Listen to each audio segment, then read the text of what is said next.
Um,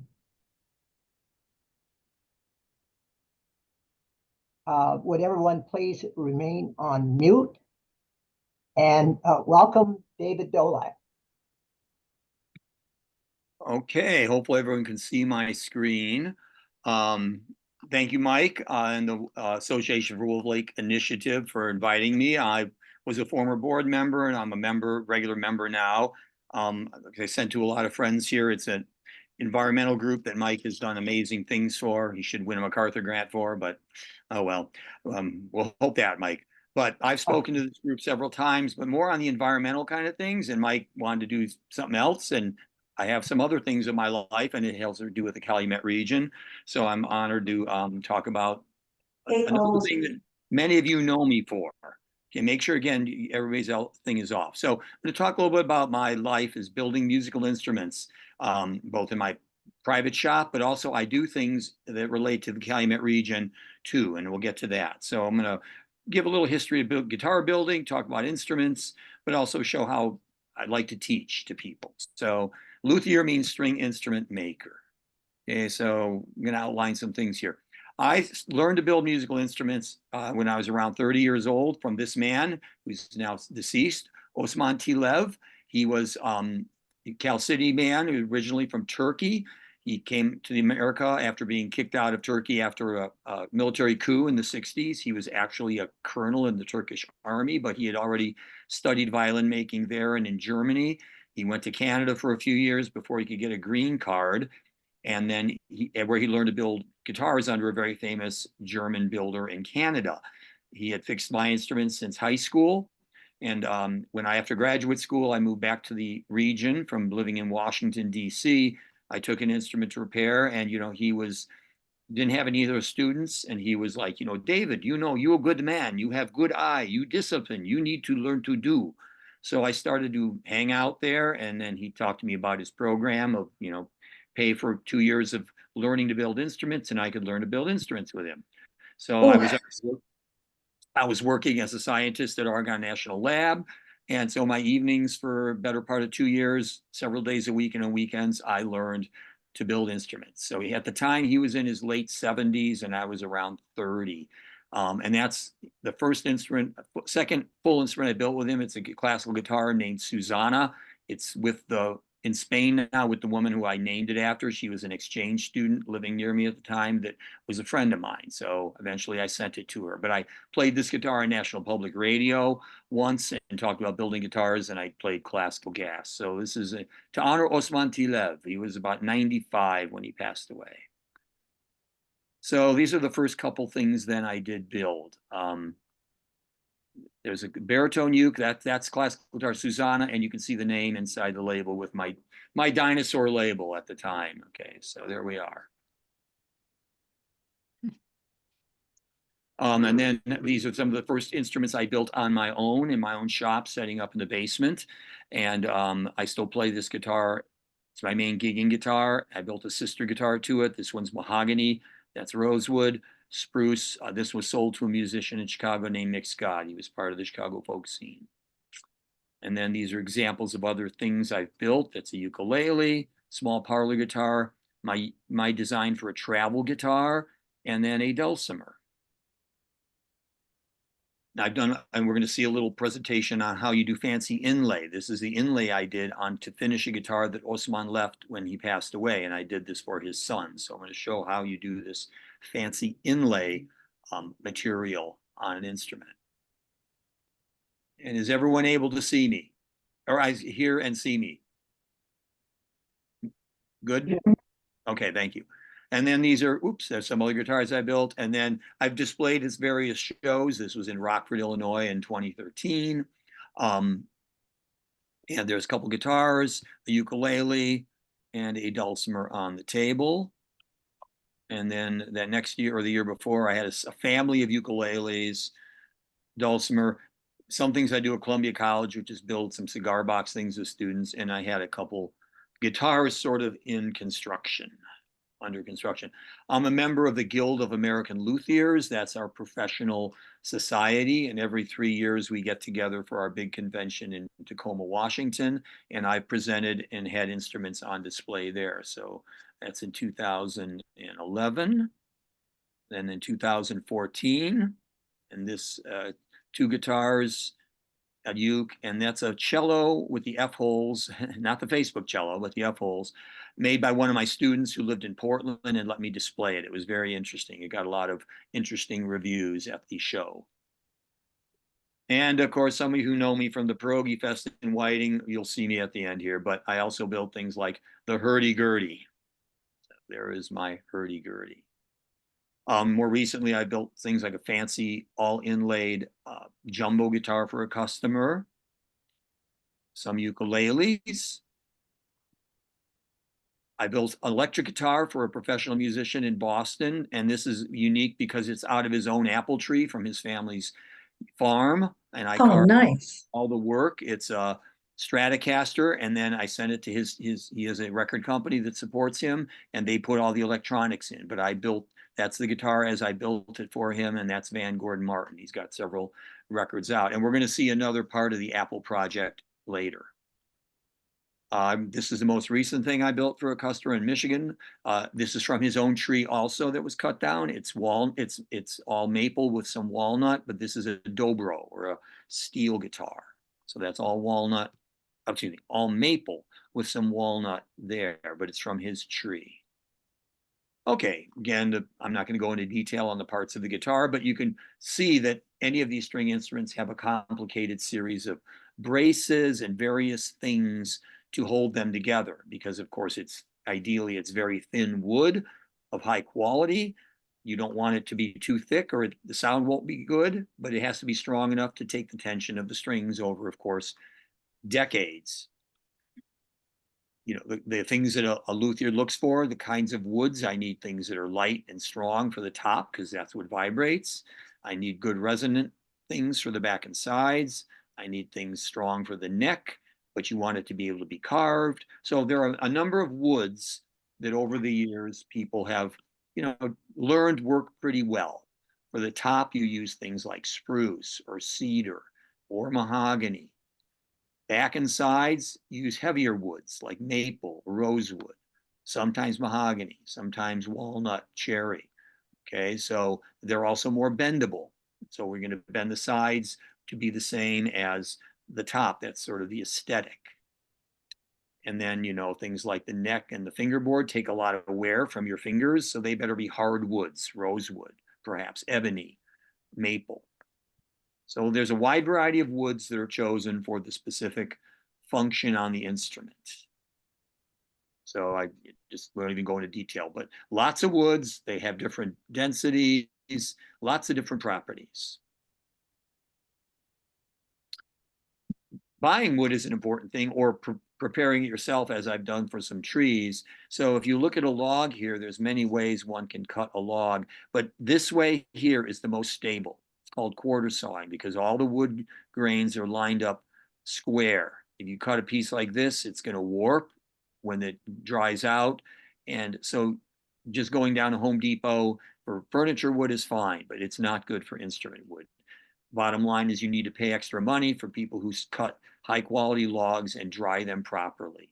So, you could probably imagine you wouldn't want a board that was cut through the log like this. It would not be very strong. And you can see all these other ways of cutting wood. They all warp as the wood dries out. You don't want that. This is the most stable way to cut wood. So you pay more money for quality instrument wood, or you have to, of course, cut it yourself and prepare it. This is a good example. A thin piece of wood between these two pieces.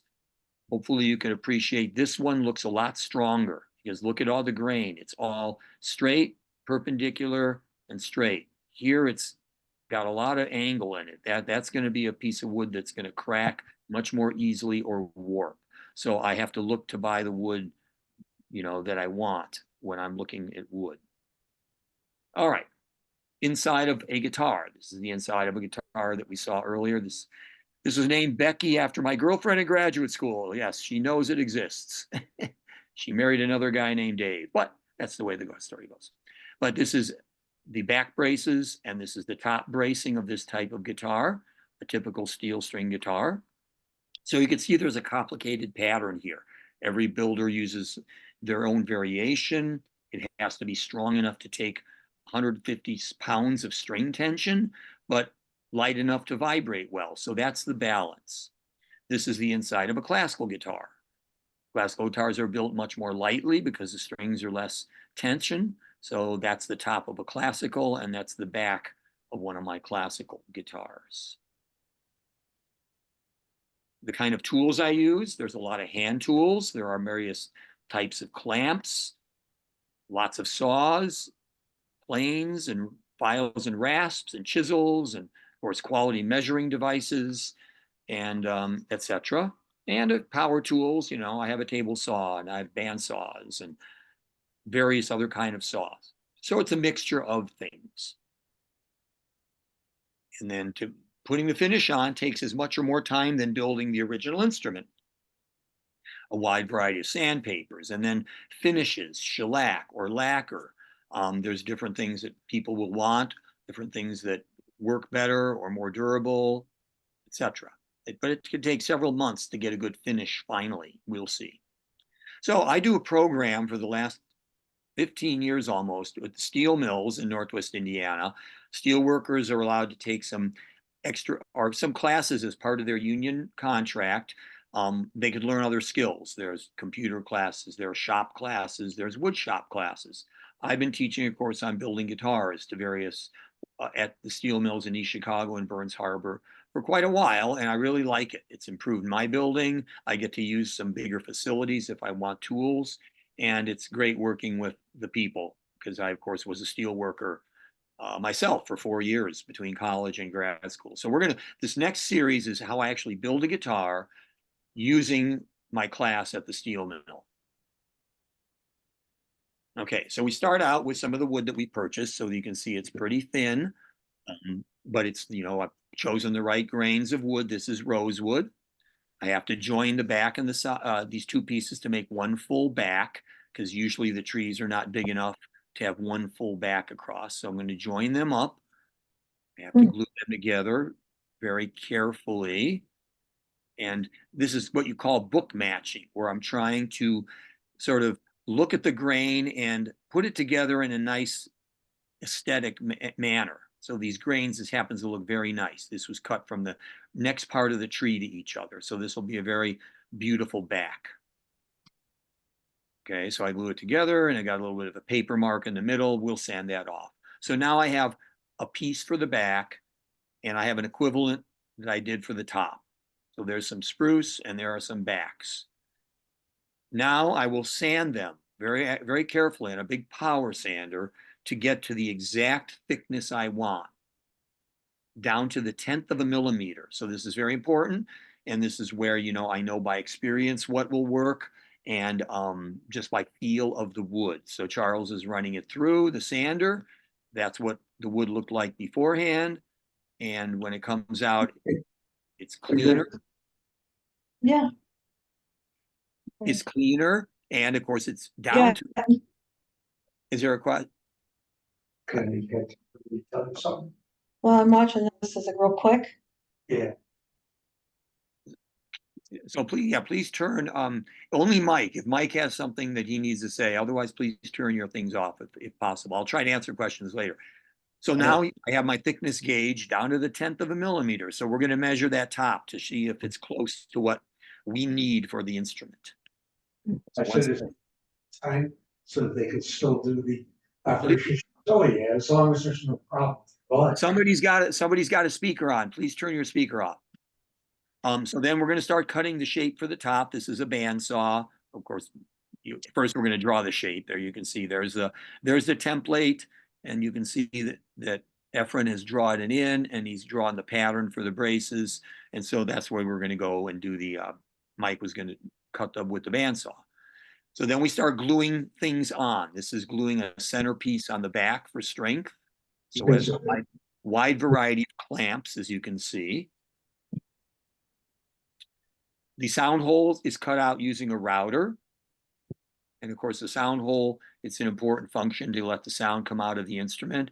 But also, you have to put, there's something called a rosette, and it's not just a decoration.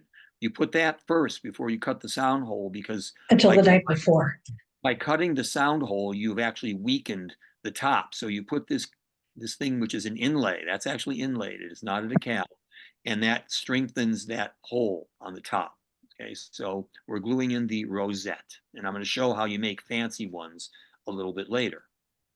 So Craig here is working on putting in some braces for the back. So he's going to put in a series of braces here. They're going to be just parallel.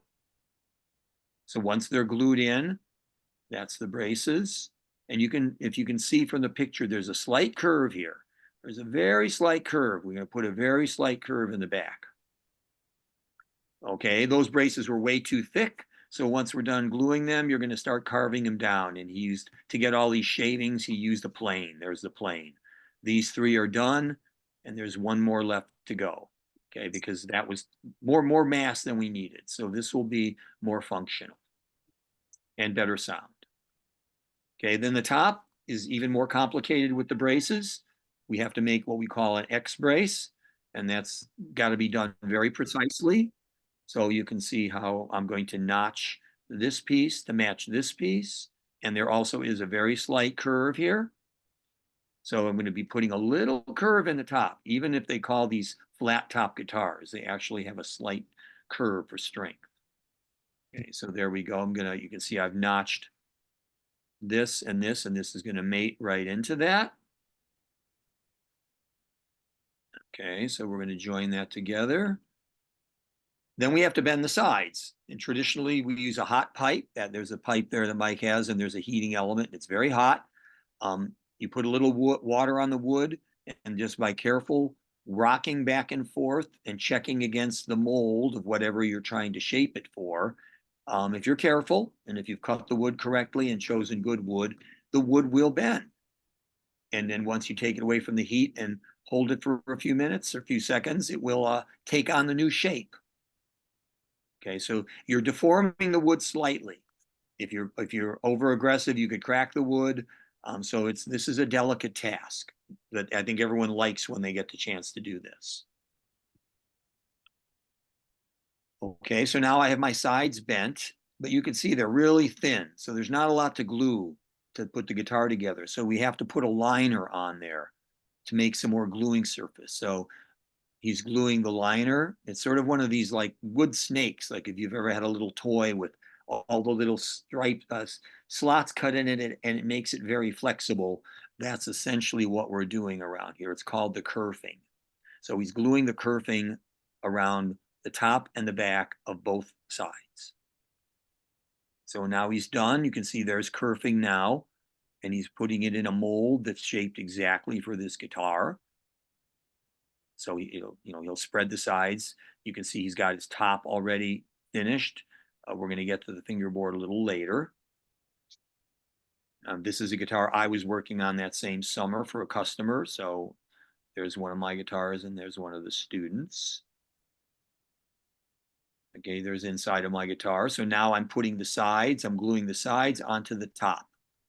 Again, this is the inside view of the top. So I'm using a large number of clamps to clamp it down. There's the gluing surface right there. Am I going at a decent speed, not too fast, not too slow? Mike? It sounds good, Dave. Okay. I'm keeping up with you. Okay, thank you. All right. So there's a guitar I'm working on. Okay, there's one of the students. He's going to fit the top to his sides, and he's got glue all along here. So there's that gluing surface that he will glue that to. As you can see, you put that down. Just make sure everything fits nicely. You can build with or without a mold. Anymore, I build without a mold. It gives me some flexibility in design, so I don't have to make a new mold for each slightly different shape I might have.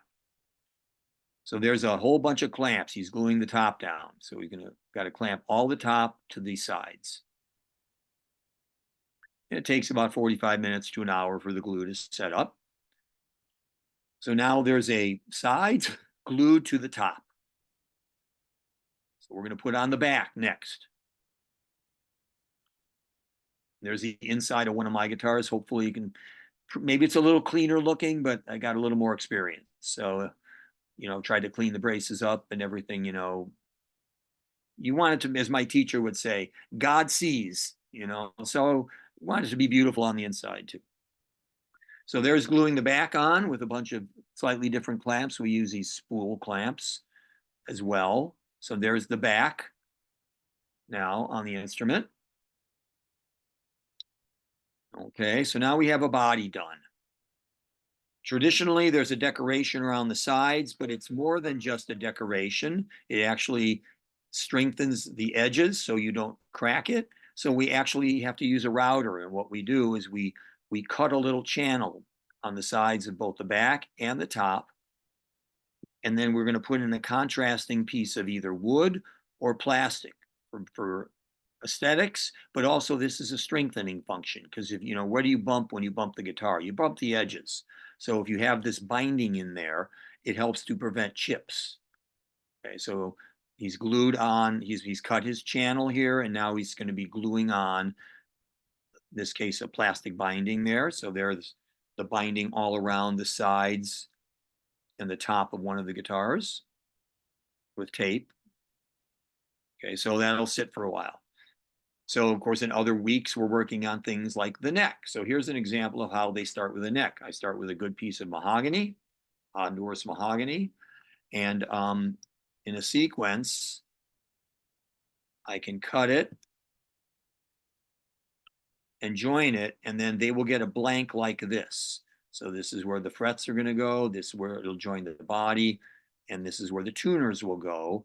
And then they could carve this to the shape and the feel that they want for their, you know, own hands. So that's the next step. Craig's carving with tools such as a spoke shave. You can see there's a draw knife.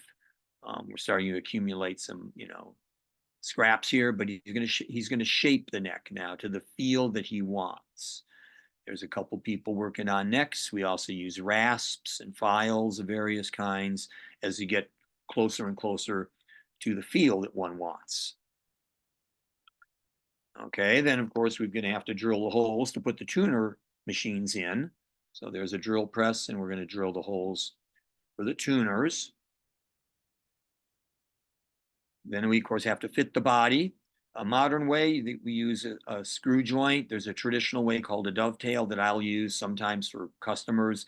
It strictly doesn't use any metal, but this is what many factories do now. So we're going to line that up and have bolts from the inside to screw in there, you know, because we don't want to see it out here. And there's a stiffening rod for strength down the middle of the neck. Okay, so we have to put frets in. The guitar has to play in tune, and the frets have to be very accurately drawn, depending on the size of the instrument and the scale. And then here's Craig cutting frets by hand. We do have a machine that we can cut them one at a time with a saw too, but early on we were using the fret saw. So he's drawn them in, and now he's cutting the little slots for the guitar frets. And there's the slots are cut. It's traditional to put position markers. It helps the player know where they're at on the fretboard. So those are lined up there. So now we've got the fretboard on the neck. We've got the bridge positioned. We got to do that very accurately. And then we're going to glue the bridge down. So the bridge is being glued there while Mike is hammering in the little metal bars that we call frets. And there he's cleaning up the frets because after you hammer them in, there's some cleanup work. You need to take out the dents and whatever else you might put in. But so there's basically the completed instrument with the bridge glued in place. And then over probably the last 4 or 5 weeks of the semester, we got to work on getting a finish. So this is already many weeks of putting a finish on by either brushing or spraying, letting it harden, letting it cure. And then eventually we have to rub it out with various grits until you get a high polish. And here's an example of 3 different guitars that we built one summer with 3 different people. And then that was Craig and his Batman left-handed guitar. And then there was Mike, that you saw him in a number of videos playing his guitar. And again, I've probably built 40 guitars with the steelworkers, maybe 50 already, including some electrics and other instruments. In fact, this is Carl. He's from Burns Harbor. He's probably on the thing today. He has built all these in our class. He's retired, so he takes the class every year. But he's built a 12-string, a classical, a dulcimer, a Hawaiian guitar, 2 different electrics, and sort of our version of a cigar box thing. So this is the purpose of this program. It gives steel workers, while they're working or retired, something for all the time they've put in there, because it's free to the workers and it's a paid summer job for me. So that's Carl V. Thank you, Carl. Yes. And of course, I do have a card. I have a website, which maybe we'll go to if we have time, but I don't. But anyway, that's my card and things I've built, and email, etc. Some of you have this card. Okay, so that's the first of my videos. All right, now I'm going to talk about truly, to be a custom builder, you should have a custom project. So this is a true custom project. So this back to the apple tree. So I was approached by somebody a few years ago, and her friend wanted an instrument built from an apple tree. And I said, well, I'm not really good at cutting the tree down, and I can't cut the tree into logs. Oh, they already have that plan. They said, would you meet me up at a lumber mill up in this north part of the city, and we're going to cut, it's from their yard, a big apple tree. We'll cut it into pieces for whatever you want. So I was sort of game. And so there's the trunk of this big apple tree. And the first step is we're going to saw it into boards that I could use. So this was done, at a professional facility. So you can see they slice off, and I wanted about 1 inch, 1.5 inch thick pieces, because I knew that we might make an electric guitar someday. So there's some of the boards cut up. Applewood, you can't really buy applewood. It's usually not commercially harvested for lumber, because usually the trees are small. Sometimes they get big, and that's what this was. But the first project was going to be a dulcimer. The customer wanted a dulcimer. So there, I've got these boards all cut. There's the customer with her husband. They were both PhD doctors, so that means they have money, right? So this is good. You want clients that are going to pay. So there is, of course, apple wood. It's very beautiful, a nice cream colored wood. So this is what I got when we finished up at the lumber mill. Now, we're not done yet, because, of course, that wood was raw and it needs to be seasoned. And so the mill had an ability to put it in a kiln for about 6 months and to slowly get the moisture out so it would be more stable. So that's what they did. And then they were going to call us in 6 or 8 months, and I'd go get the wood. So that's in the seasoning process in their climate controlled sort of areas, which were basically roll-off boxes that are heated. So now I get, oh, and there's a horse involved here. Yes, they had a horse that liked apples, okay, from the tree, but the horse was dead by this point. But she wanted to know if I could somehow get the horse involved in the build. So that's lucky. So she gave me a picture, and so I've got to figure this out. So I got these boards of apple, really nice, creamy color, very heavy wood.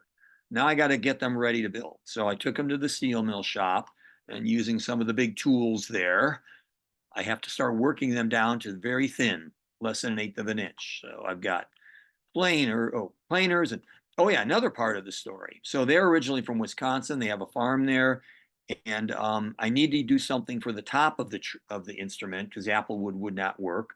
So I need softwood. Well, near me and near us, most of the old telephone poles are cedar from Wisconsin.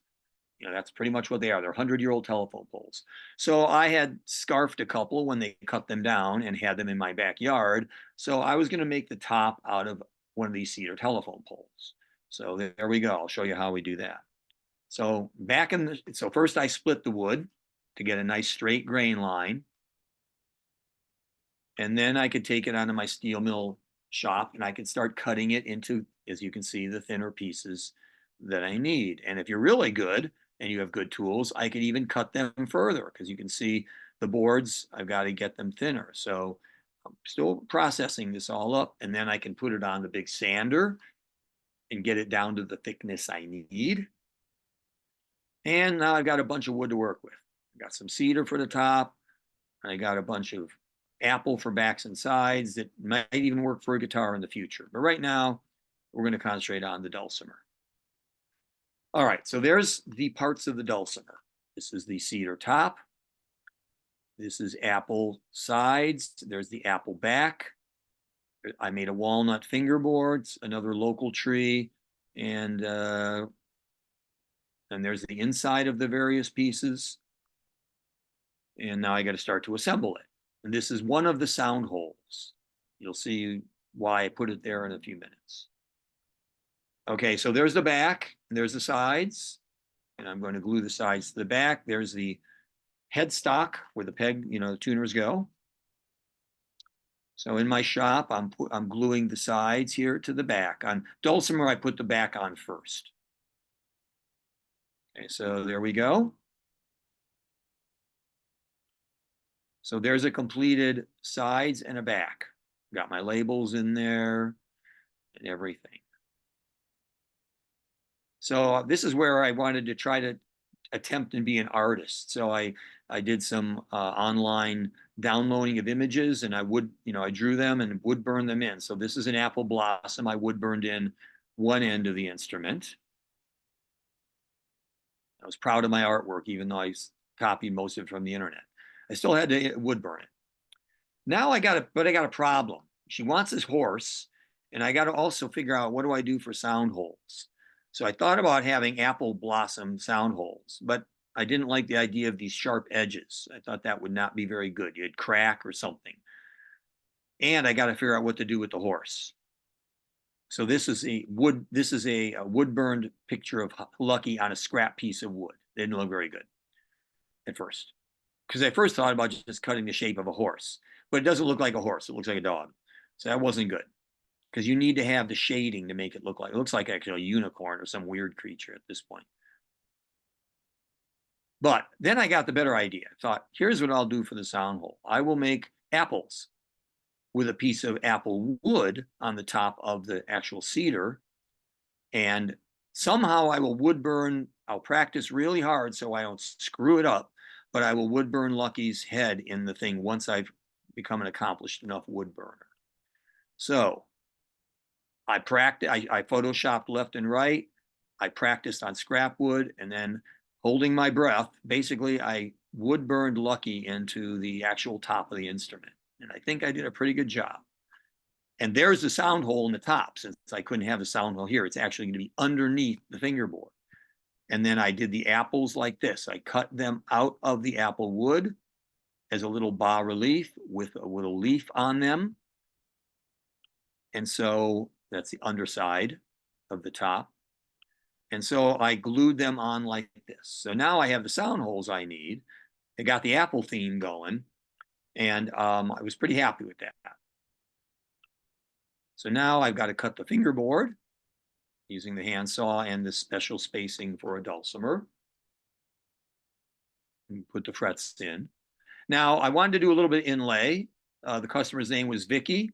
So it's traditional that you inlay on the halfway point on string instruments, like a 12th fret.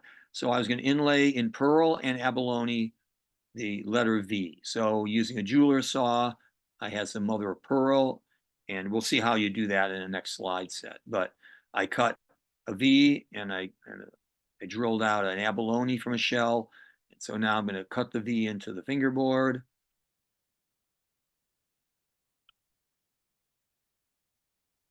And so there is going to be not only an important marker, that's the octave marker for the instrument, but it's Vicky's octave marker.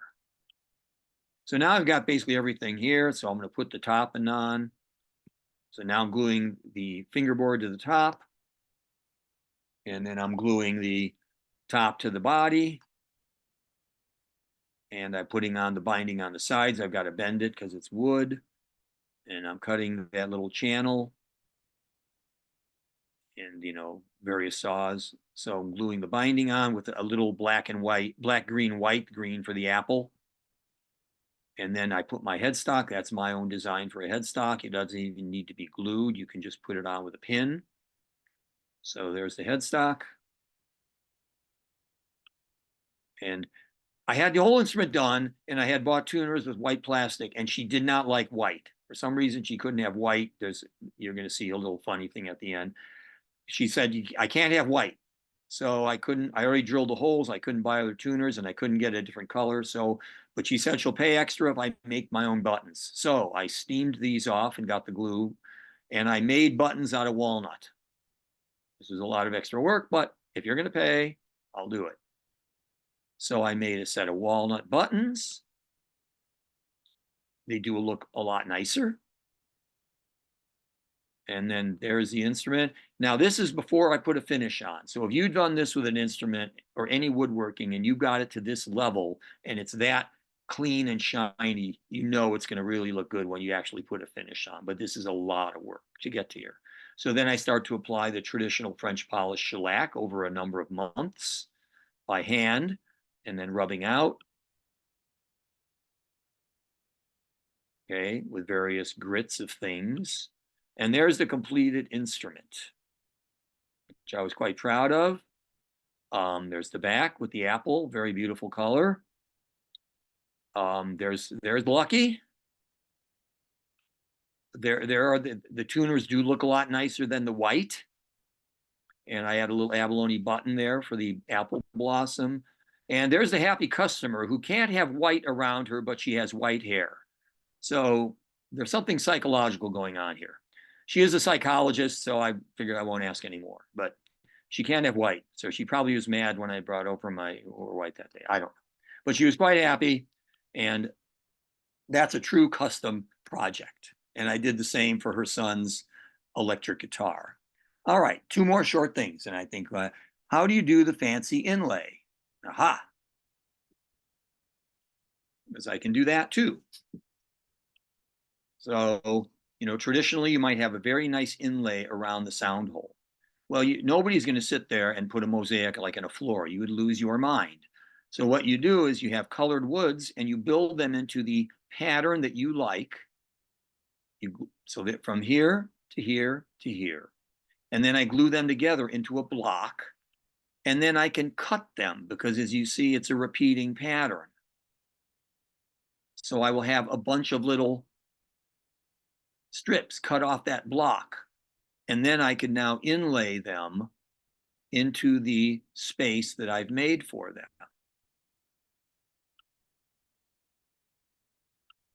So it starts from there, you make that, and there you go. So there is a custom. Nobody else will have that design. I made that up specifically, and this was from an instrument that was left from my teacher that I finished and made this design.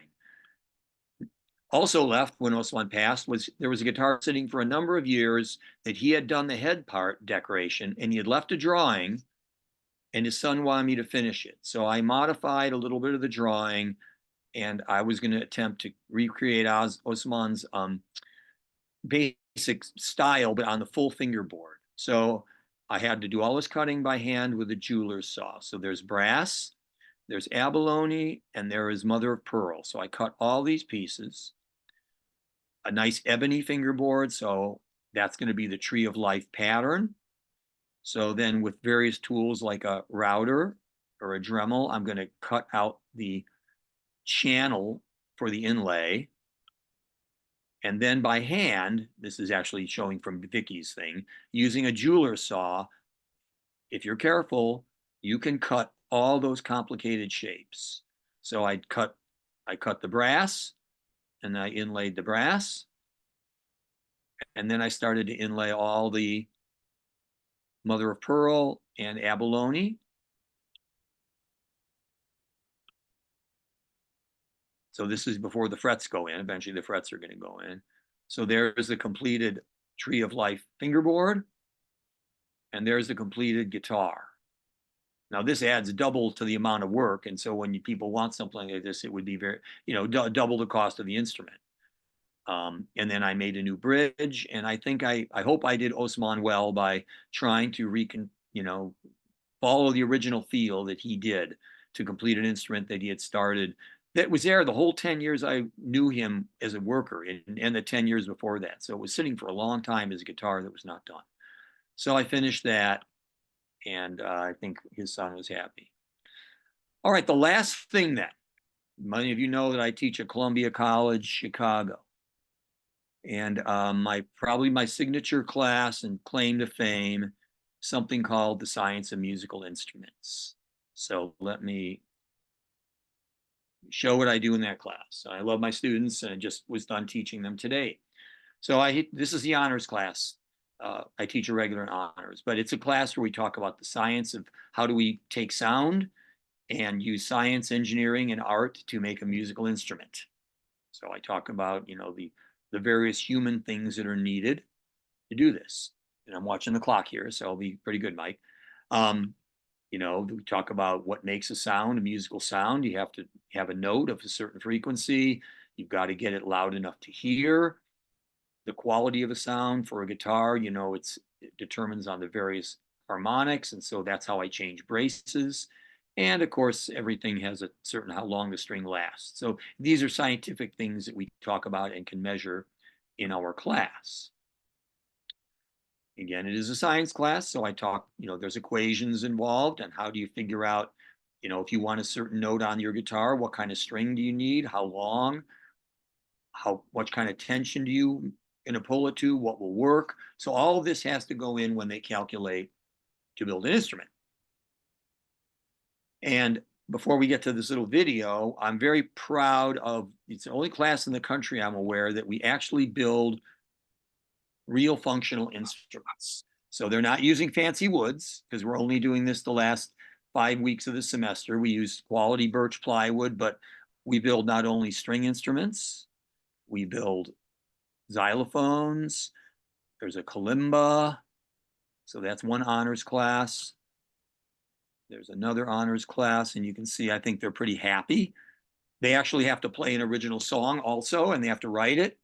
If I have a minute, I could probably show one or two of them, but while we're building, we spend a lot of time extra in the evening. There's another honors class with some xylophones and various string instruments, balalaika, ukulele. Okay, so what we're going to do, we're going to go back though. So we spend a lot of, and this was during the COVID year. So the COVID year, we got to meet in class half the time and half the time not. And so when we actually had to perform at the last day of class, the school was closed down. So we had to do it on Zoom. So they had to do their projects and present them on Zoom.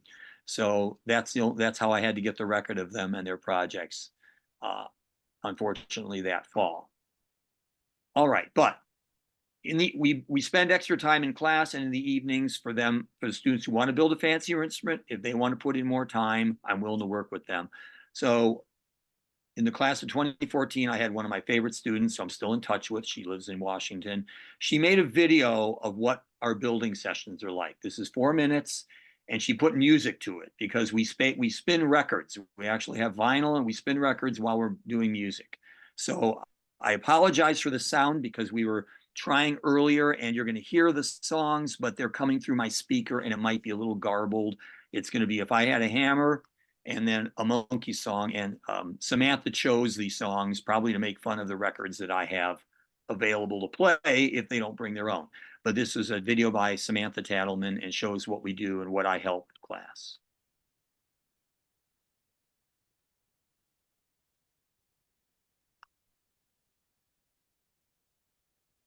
So hopefully I'll get the sound not too loud.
Oh, I could hide beneath the wing of the bluebird, and she sings the secret of the love with never ending.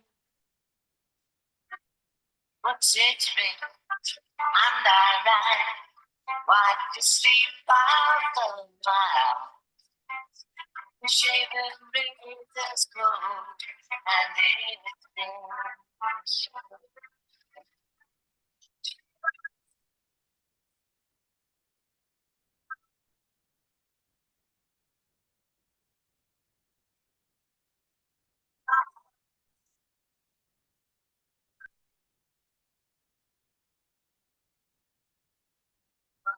Part of me, there's a white night on your sleeve.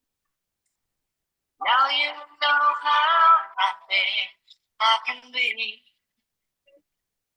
Oh, and I'll be time starts and then without darling one to spend. But how much baby do you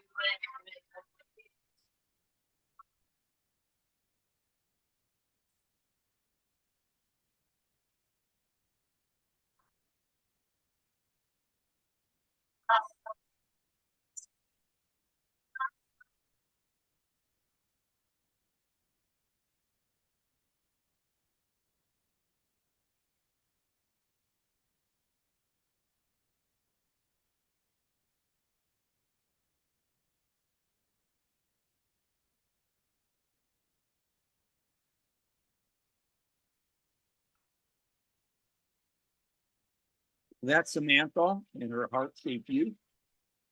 And that was the honors class and the regular class.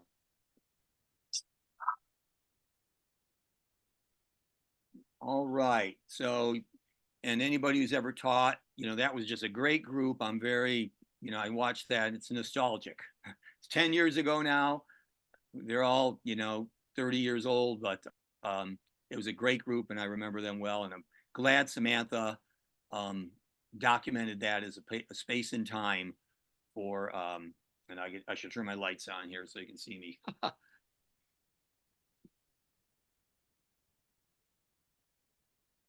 For future posterity.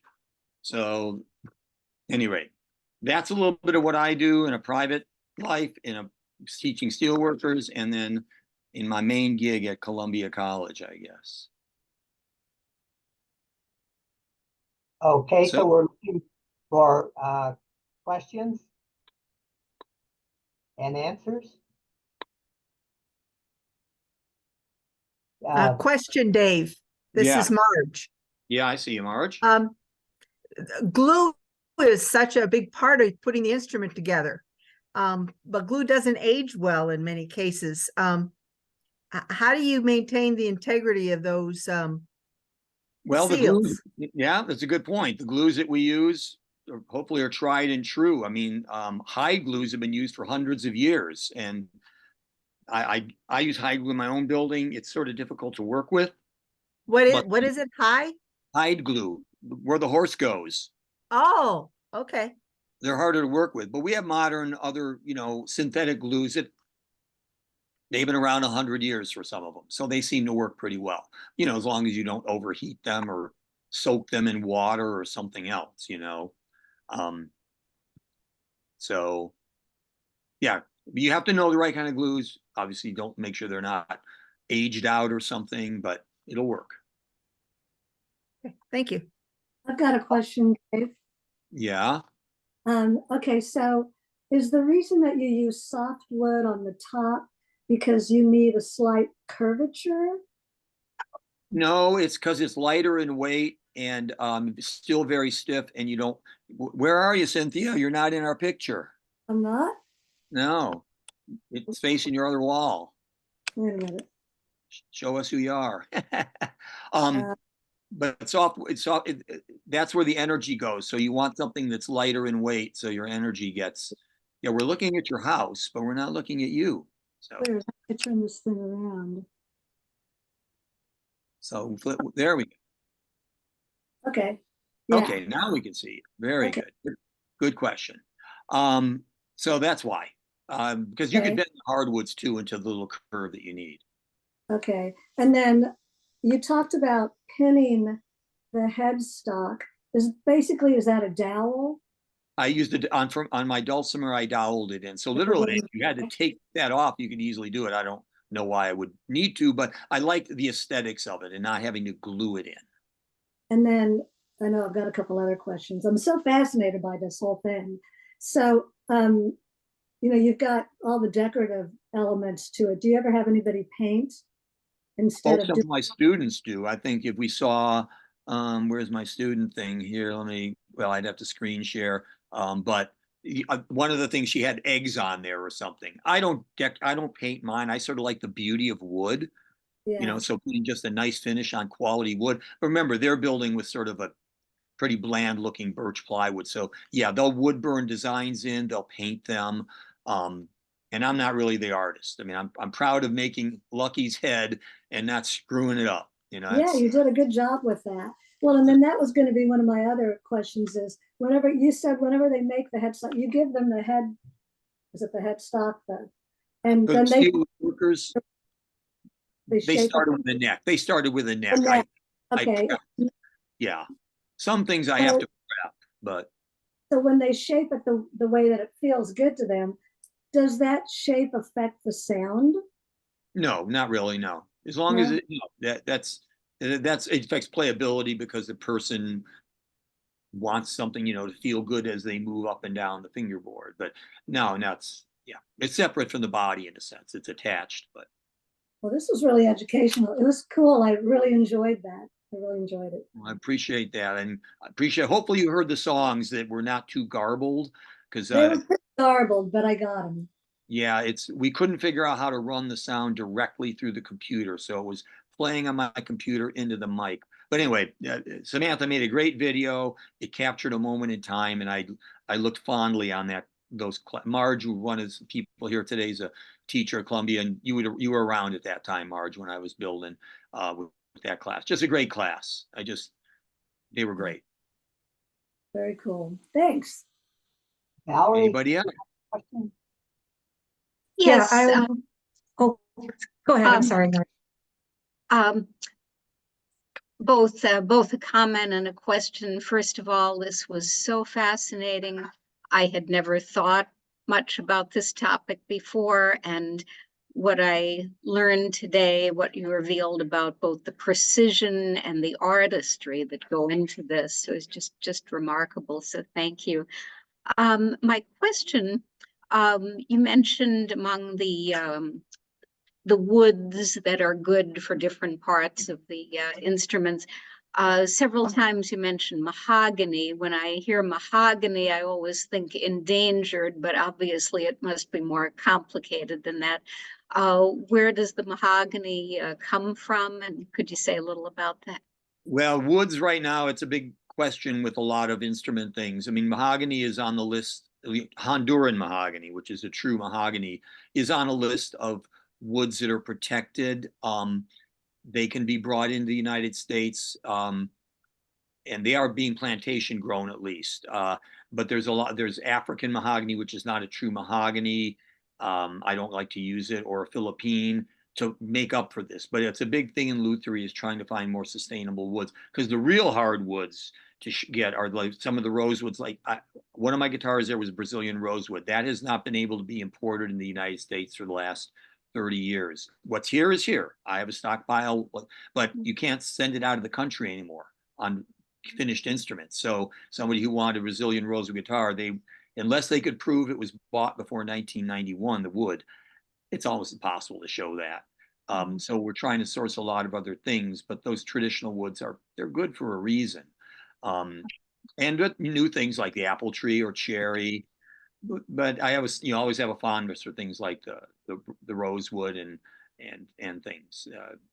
But you can do a lot of different woods. Also, I should point out that 3 of the people here, Robert, Dave C, and you can see the camera, but that's Carl, the guy who had all the instruments. We showed a picture of him, but Dave has built a guitar in the class in the steel mill, and Robert was in a number of the classes there. So, Marnie. Thank you. Hi, Dave. How are you? Hi, Marnie.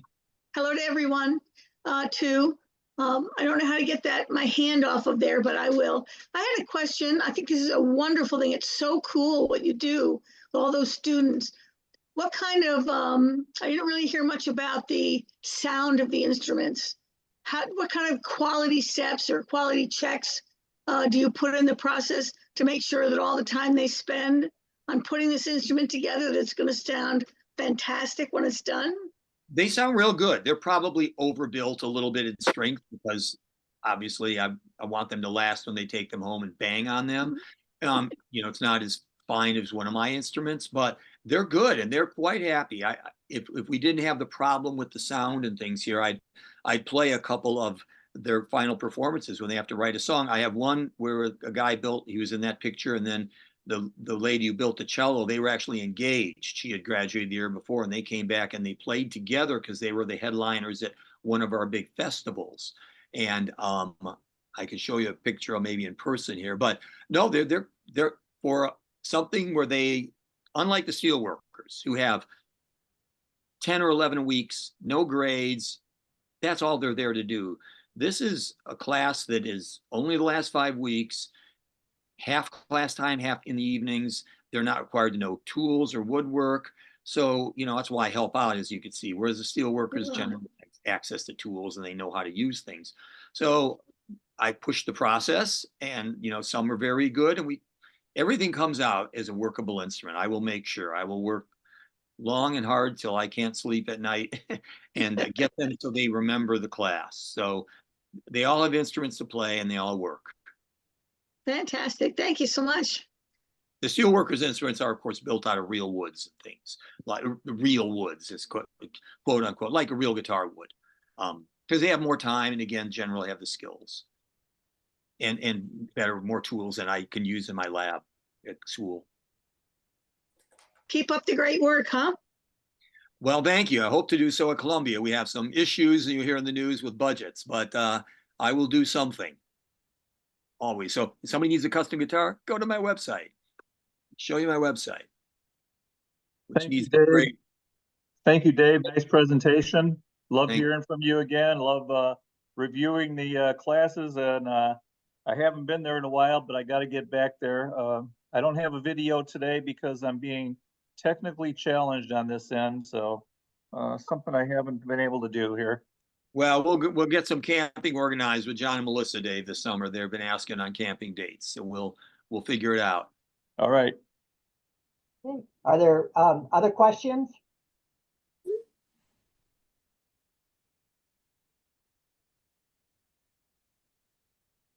Hearing none, I and Valerie and I are grateful to David for dropping by this evening, and we're thankful for the others that attended this evening. And we've been doing this every month through the year for 10 years now, right? And we get all kinds of different folks coming, and the subject is sometimes music, but that's kind of unusual for us. But any aspect of the Calumet region we talk about. So thank you for coming. And if I just want to mention, since this is being recorded, It will appear in a week on our Ollie's website. So if anyone that wanted to see it that were unable to see it, they'll find it on Ollie's website. Everything should be closed. So thank you, and then let me see. And thank you for the opportunity. One thing to answer Marnie's question, hopefully you saw the students were real happy in those pictures. After all the work we put in, and Marge has seen it in person because her class was next door to mine a lot of times in the evenings, that